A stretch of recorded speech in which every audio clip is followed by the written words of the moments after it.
Hey there, welcome back to the Food Bank of Eastern Oklahoma. I'm here with Chef Jeremy today, and good morning. And it's, it's still warm outside, but we're starting to get into that fall season. And I appreciate the fact that you picked kind of a fall dish to show us today. Yeah. What are we making? We're gonna make a apple cider glazed chicken thigh. Very delicious. Oh man, you had me an apple cider. It's, fall. That's one of those things that you can find in abundance. Yes. In the fall. Okay, now we're starting the chicken now. I noticed that this chicken has the skin on. Sure. So can you, if you're in that healthy mindset, can you go skinless on this? You can go skinless. Once again, it's all about preference. Right. Sometimes I like to leave the skin on. It helps clean the sauce to the protein a little better, and so that's how we're gonna go with it today. All right, who needs arteries, right? We're good. All right, so here we go.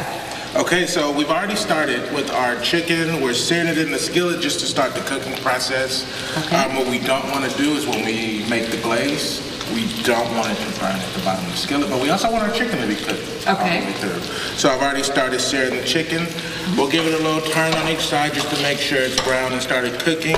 Okay, and when there's a bone in it, it takes a little longer, right, to get the meat cooked all the way through to the bone. So you should maybe use a thermometer to make sure? I would definitely use a thermometer.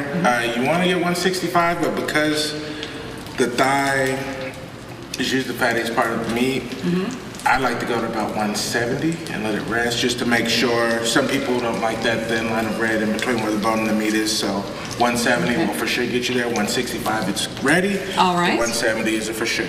Okay, now to make the glaze. Yeah, to make the glaze. So we're gonna start with apple cider. All right. Fresh apple cider. And if you have a juicer, this would be a great thing to make your own. Yes, it would be. Ooh, that's a great idea, Yeah, actually. thank you. This is gonna be our honey. Okay.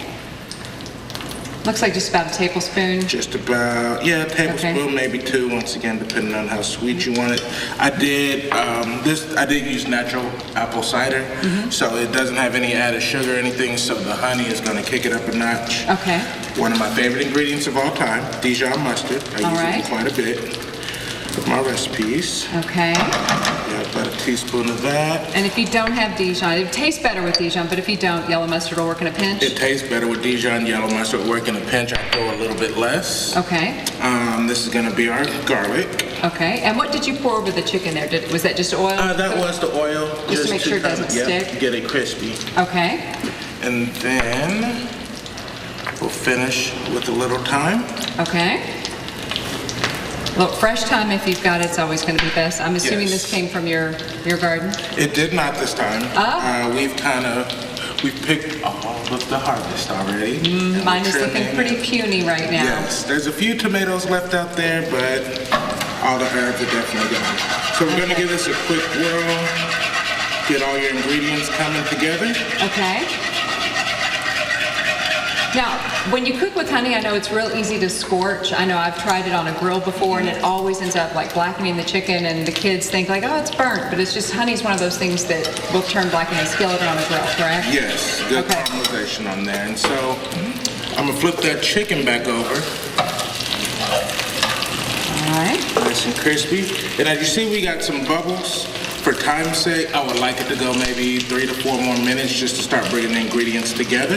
Right. But to show you how we would actually finish off this dish, I'm going to pour it right over. Pour the glaze right in there with the chicken. Yum. Okay, well, as a reminder, while we're getting the finished product ready to go, we will remind you that the Food Bank of Eastern Oklahoma takes care of over 600 food pantries across the state, and they just transitioned from the summer feeding program to the fall, which takes care of hungry school kids.